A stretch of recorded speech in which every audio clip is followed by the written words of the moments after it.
Hello, and welcome to the Brutal Iron Gym podcast, where our goal is to cut through the BS and deliver the brutal truth about topics related to health and happiness. Today's podcast number 1995. The topic is training, and the title is Leg Workout Template for a Personalized Blend of Growth and Athleticism. A little bit of a long title there. We're going to talk about how to train your legs for growth and athleticism, but you can kind of decide between the two however much you want. Meaning, do you want mostly growth or mostly athleticism or somewhere in between? Now, today's podcast is going to be paired with a YouTube video on our YouTube channel. If you haven't checked that out, I've been posting more YouTube videos since the start of 2024. So please go to YouTube, search Brutal Iron Gym, and follow the page, follow the channel. I've been trying to figure out how I want to post. It's a little awkward to say this, but I need to find my voice for YouTube. When it comes to the podcast, everything's audio, and I kind of like the way I'm doing it. Hopefully everybody else does. But this feels natural. This feels fun. For example, our topics are pretty scattered and pretty random, but that's how my brain works, and I think it's more exciting and kind of fun that way for myself. Whereas if I were to do kind of a step-by-step process, say a 40-part series of nutrition, that kind of bogs me down mentally. I like having the freedom to kind of talk about whatever's on my mind and whatever comes up with clients. So I really enjoy the way the podcast is structured. When I talk with people one-on-one, I answer their individual questions, and you can see their faces, you get body language. There's just an ease of communication, or at least a familiarity of communication when it comes to one-on-one. Even with groups, I like actually teaching groups and doing seminars and public speaking. It sounds crazy to say you like public speaking, but it's because I love the topic.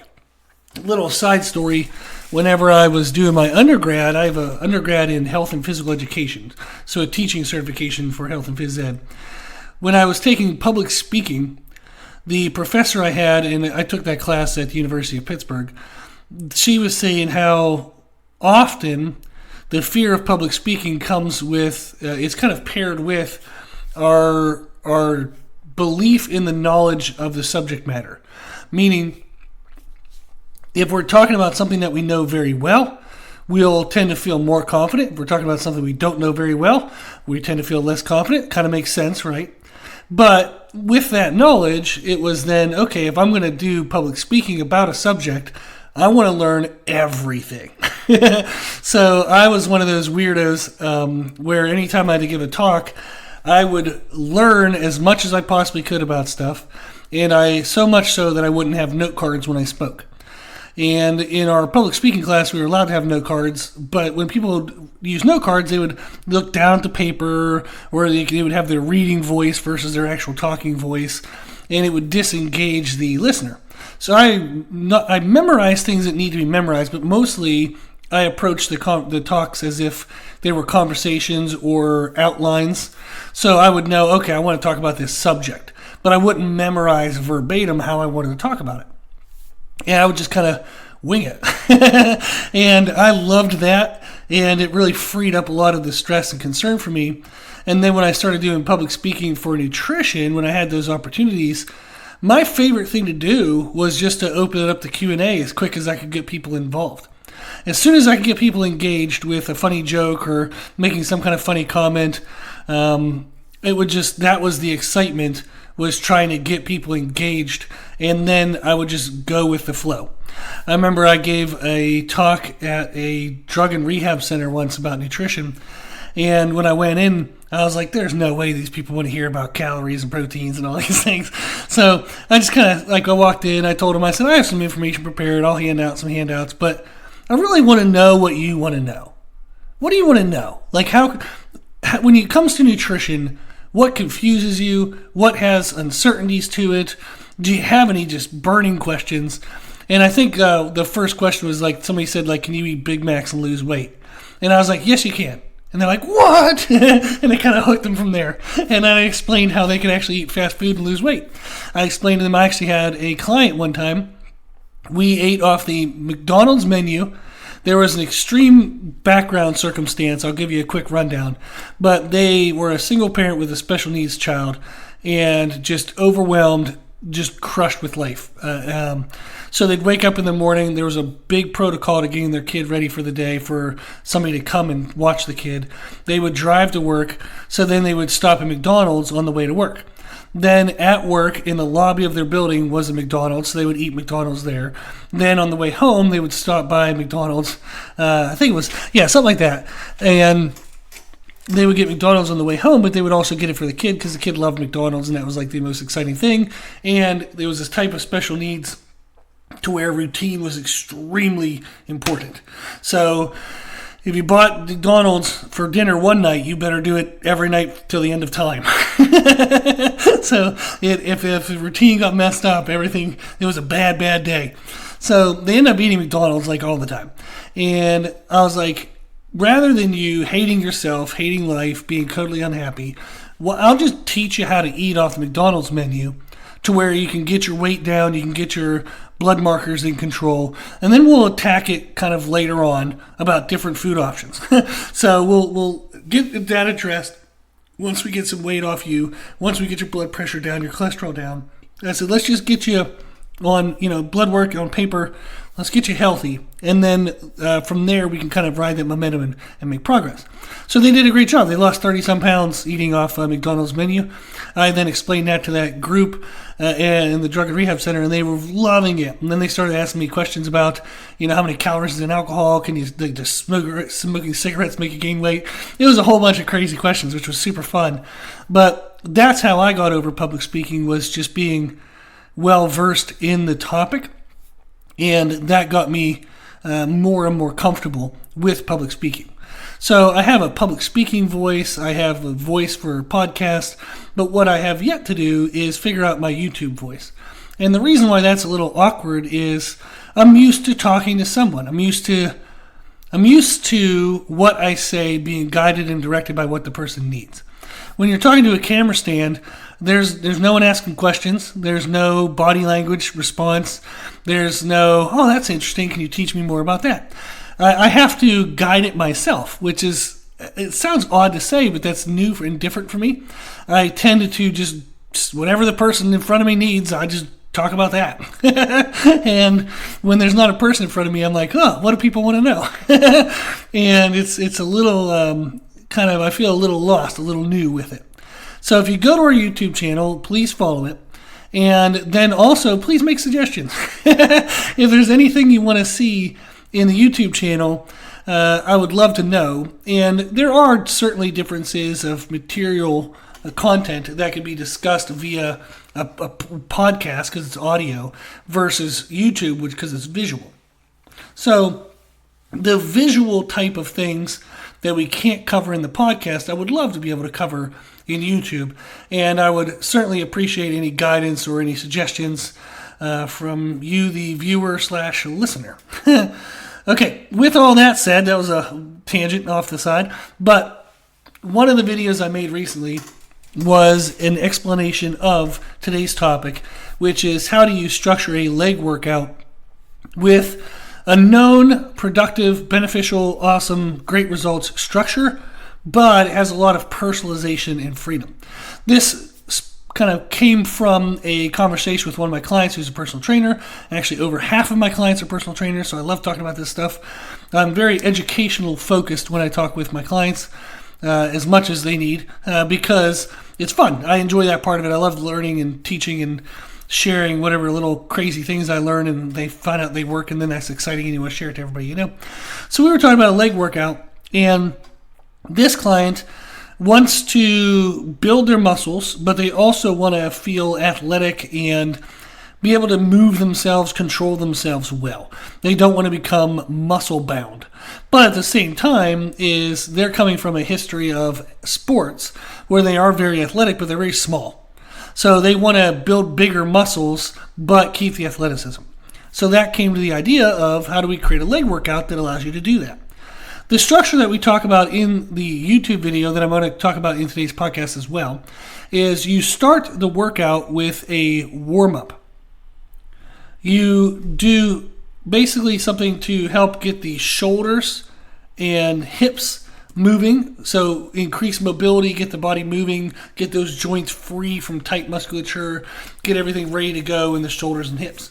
And then for the core, you would train your core, whether it's to brace, if you're about to do heavy squats and deadlifts, maybe you want your abs to grow, so you'll train them for growth, or maybe you're working on something else, such as pulling in your abdominal wall if you have diastasis recti, which is common with females, but males can actually have a separation of the ab wall from weak abs. So we might work on that with our male clients as well, is we'll do stomach vacuums and some other kind of breathing and bracing drills to help pull the abdominal muscles inward to close the gap between the six-pack. And a lot of people like that for visual effects, but it's also just healthy so that we don't get a hernia. And it helps with aesthetics because it pulls the ab wall inward, so you don't look like you have a little bit of like a pot belly when you don't have fat. It's just the muscles distended. So we want to fix that distension, that kind of stretched, relaxed position of the muscles. But that's the warm-up.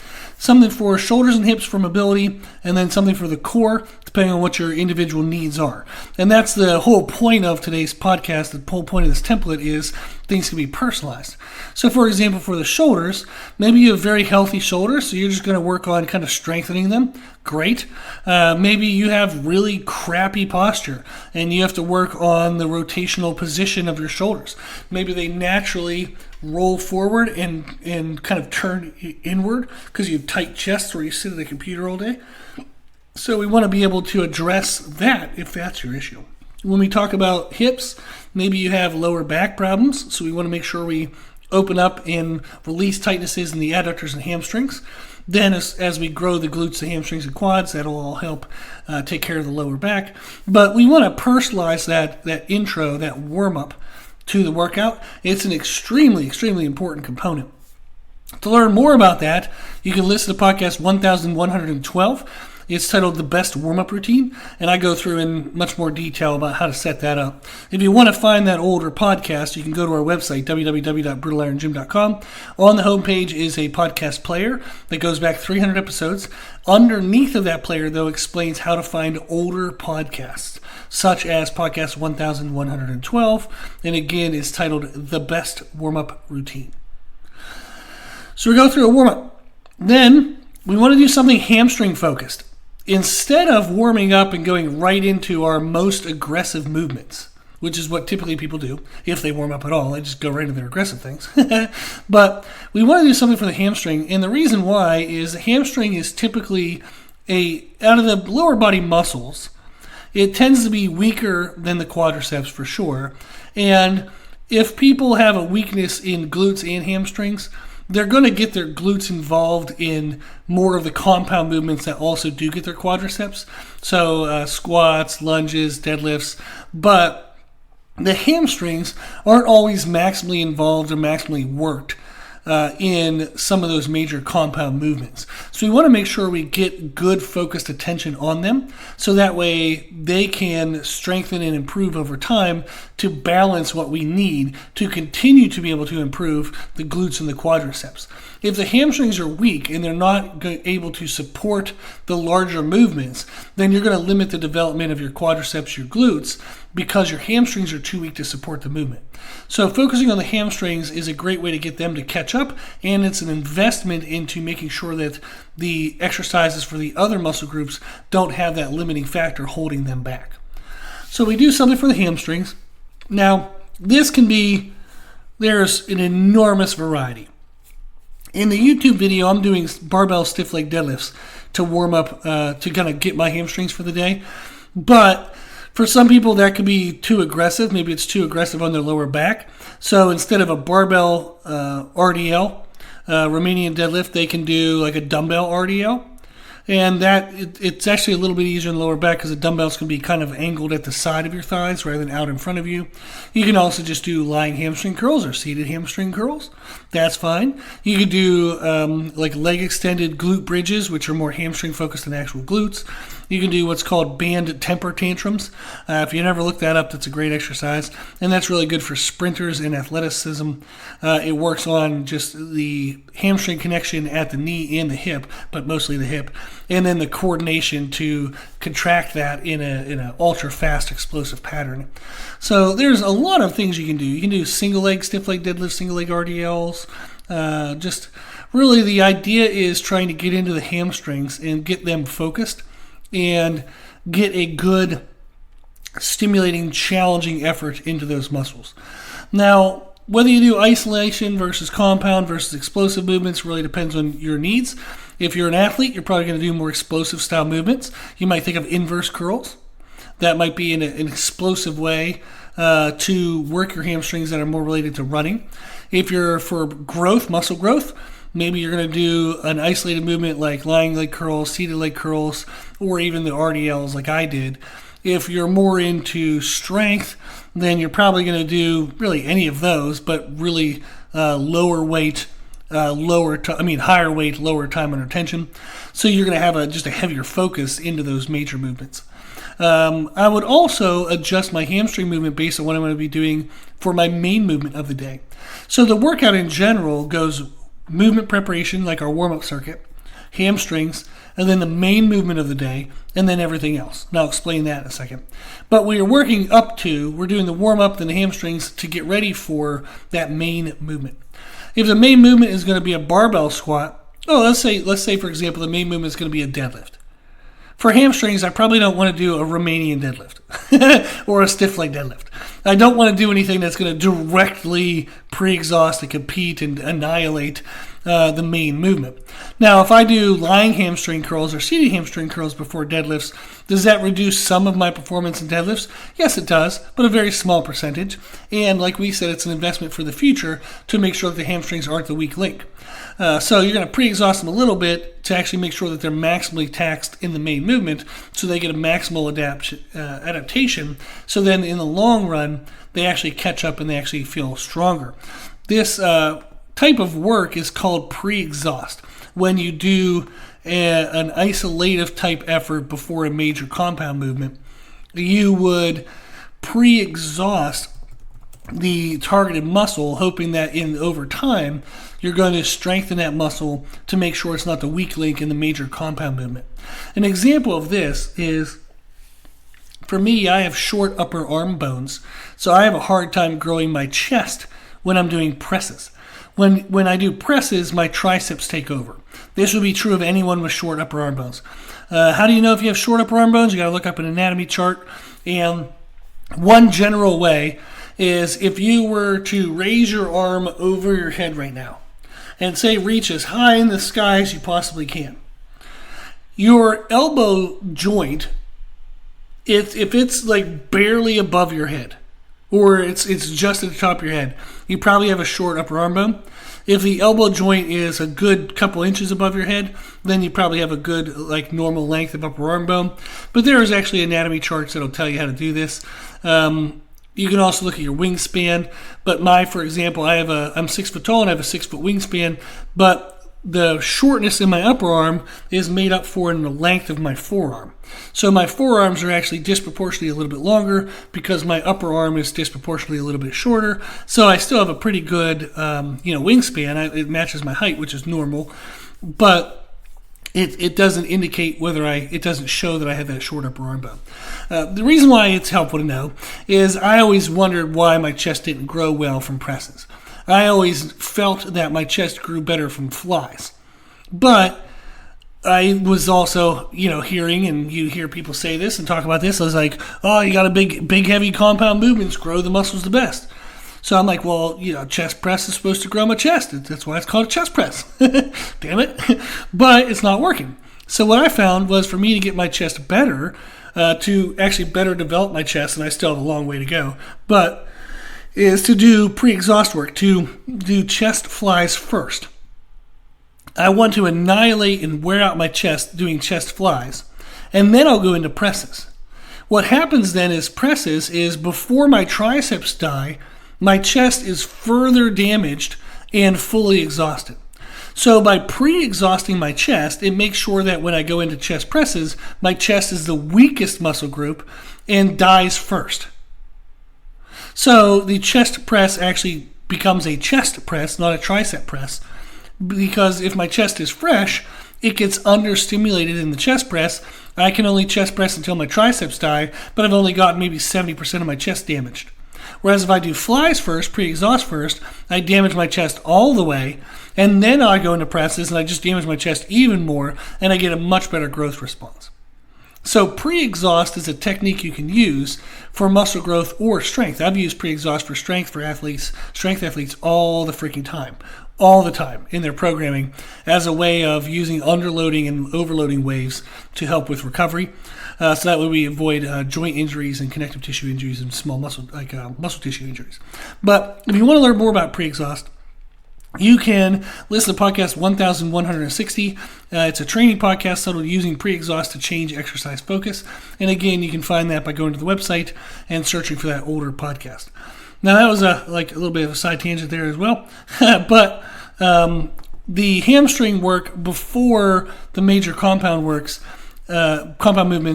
is exactly that concept. Is we want to pre-stimulate, pre-annihilate the hamstrings, beat them up, so that way then when we go into the major movement, the hamstrings get damaged even more, and then they're promoted due to the degree of damage for the body to prioritize their recovery and development, so that way they catch up over time and they're not the weak link.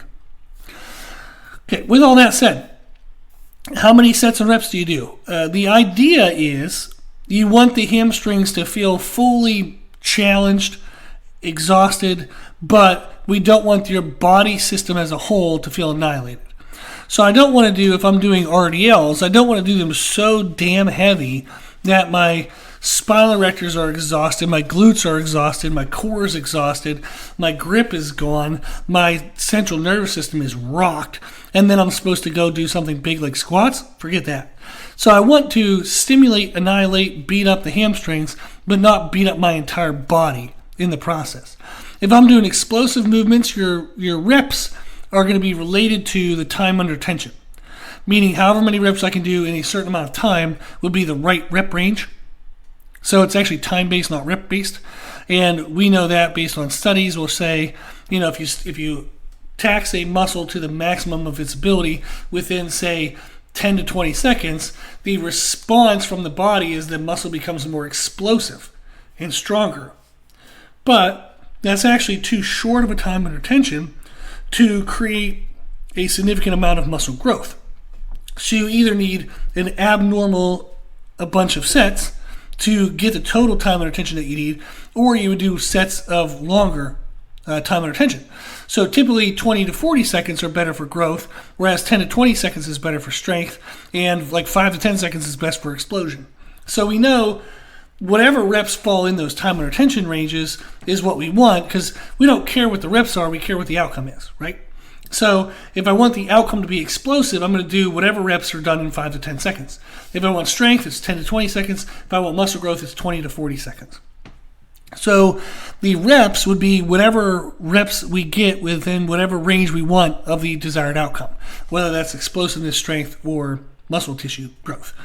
Now, how many sets we do, typically the more explosive, heavy, challenging the stimulus, the fewer sets we need. So explosive work, you might only need 1 or 2 sets. Strength-based work, maybe 2, maybe 3. Muscle growth, probably need 3. So that's the number of working sets. Now the main movement, so after we do the movement warm-up, the shoulders, hips, and core work, we then go into that hamstring stuff. We do, like we said, a couple working sets there, depending on whether we're working on explosiveness or growth or strength. And then for the main movement, it's typically going to be some variation of a squat or some variation of a deadlift. It doesn't have to be, but those are absolutely going to be overwhelmingly the most 2 typical categories people will pick from. Now, you can select an athletic focus or just a straight muscle growth focus. So, for example, for muscle growth, sometimes I'll pick a supported squat. So rather than doing a free weight squat, maybe I'll do a Smith machine squat, or at my home gym here, Meredith and I, we have a Rogers Squat Pro. And that's an awesome freaking machine for a bunch of different movements, but I'll sometimes do squats on that. It depends on if I want to focus on the kind of time under tension, really soak in the misery to my thighs, or if I want a whole systemic kind of growth stimulus. So in the workout that's going to be featured in the YouTube video, I used our Kabuki Transformer bar, which is a modifiable safety squat bar, as a way of saying it. And I just did some box squats because I got a new adjustable box from Sorinex. So I was doing some box squats, and I like that because I can kind of get into this position where I just press straight up and down, straight up and down, straight up and down, and it feels very efficient, very smooth, and it's a very good stimulus for my outer quads, which I've been really wanting to grow, and they're hard for me to kind of figure out how to isolate those. Not now, because I took the time to figure that out, but they were a challenge to figure out how to isolate. So I found that position, and I like that, so now I mimic that stance and kind of the body angle, whether it's with the Transformer bar, whether it's with the Squat Pro, whether I'm using a Duffalo bar, which is like a Buffalo kind of angled bent bar. Whatever the setup is, camera bar, I use that as well. But that's the setup I was using. You can do a basic kind of squat like that. Maybe you have an athlete, so you can do a split stance squat. Maybe you're going to do a Bulgarian split squat, maybe a reverse lunges. I'll have some clients do front squats or zombie squats. We'll do high bar squat versus low bar squat. A bunch of different squat bars, depending on what access they have to different camera, like specialty bars. We'll do deadlift variations, you name it, we've done it. Elevated, deficit, regular, paused, like mid-range, like Dimmel deadlifts, if you know what those are. We've done everything under the sun. But if you're looking for growth, you want to have a muscle focus where there's no momentum, and you can feel the muscle stretching, contracting, with each rep in all seconds of the movement. There's never a release of tension, a release of focus on the muscle. Whereas if you're going more like strength-based or explosiveness like athleticism, you're working on making the movement efficient. So you have more of a movement focus rather than a muscle focus. So it's important to know that, so that way you're actually getting the right outcome. So if your goal is growth, but you have momentum in the movement, meaning you kind of like explode to the top, drop to the bottom, explode to the top, drop to the bottom, but there's not always consistent tension in the entirety of the range of motion, then you're not going to maximize your growth response. So you do have to have continual tension if you want growth, whereas with explosiveness, it's okay to have momentum, and you actually want to guide the movement to make it efficient with a maximal weight load. So that's going to be the main movement, is some squat, deadlift variation, whatever is the big major focus of the day. Then the everything else, what do we do after that? And yes, I know it sounds like a lot since I've been talking so much that there's a lot coming after that, like what we did here. But it's just a warm-up, like we said, shoulders, hips, core. Then you do an exercise for hamstrings. You do your main movement. And again, the sets and reps of that are kind of depending on explosiveness versus strength versus growth. And typically we want an inverse relationship between weight load and total set count. The heavier the weight load, the less total sets you need. The lighter the weight load, the more total sets. That's a good general thing. Typically, I'm going to look for 3 to 5 challenging sets of the main movement. Sometimes I'll go a little less. Sometimes, not really ever do I go more. If you do 5 hard sets, there should be nothing left of you. So sometimes I'll do a bunch of like warm-ups where like it starts to blend into working sets, and then I'll do 1 or 2 top-end sets. But there was a lot of sets along the way that felt kind of degrees of challenging. So I might only end up doing 1 or 2 top sets, but there was a lot of middle sets, upper middle sets. Whereas sometimes I'll just warm up, hit 3 top sets, and move on. So it just kind of depends on what I'm feeling like that day. Now, after the warm-up, after the hamstrings, after the main movement, you can do really anything. And that's the everything else category. If you are muscle growth, maybe you're going to do more like things like hack squat, leg press, walking lunges. If you're athleticism, you might do some explosive drills. Maybe you're going to do kind of explosive step-ups. Maybe you're going to do some hang cleans, maybe some split jerks, just different types of athletic and like Olympic type movements. If you really want to get wild, you can do a circuit where you throw in some cardio things like sled work. You can do different types of carries. You can do box jumps, bodyweight jumps. Just a lot of different kind of movements built in, but that would be the latter part of the workout, is where you blend in all the crazy kind of whatever you want to do that day kind of movements that finishes off the focus that you have for the day, whether that's pure muscle growth or athleticism. So that would be your freedom there. The example workout that I did that's shown in the YouTube video is, for my warm-up, I did face pulls, pull-off rotations, and leaning over Cossack squats. So face pulls just warms up my shoulders, and I actually did kind of like more like an overhead front raise with a cable. That is actually really challenging for me. I hurt my shoulders when I was younger in football. I popped both my shoulders out of place and jacked up a bunch of material. My arms were weak as shit for a long time. But figured it out, fixed it. Screw it. One of my goals was to overhead press more than my body weight. So I've overhead pressed over 315. So I fixed the shoulders, I feel. But it took a long freaking time. Long time. But I still will do shoulder drills, and I still feel them to be quite challenging. So I was doing this overhead kind of front raise thing, and that's a taxing thing, but it's really good for correcting posture. Then pull-off rotations, it's spelled P-A-L-L-O-F if you want to look those up on YouTube. But they're great for diastasis recti. They're great for learning core bracing. And I like them because they kind of force you to pull your abdominal wall inward. Like I always walk away feeling like my abs are tight and my midsection is narrowed down after pull-off rotations. Then leaning over Cossack squats is just a great way to open up your adductors and hamstrings and kind of get everything moving around the hips. Then I did barbell stiff leg deadlifts. I worked up to 3 sets of 10 reps. And there was around like an 8 RPE, if you're familiar with what RPE is. It's rate of perceived exertion. So like you think of a scale of 1 to 10, 10 being max out, the best you could possibly do, you possibly died in the middle of it. That's 10. I was at like a level 8.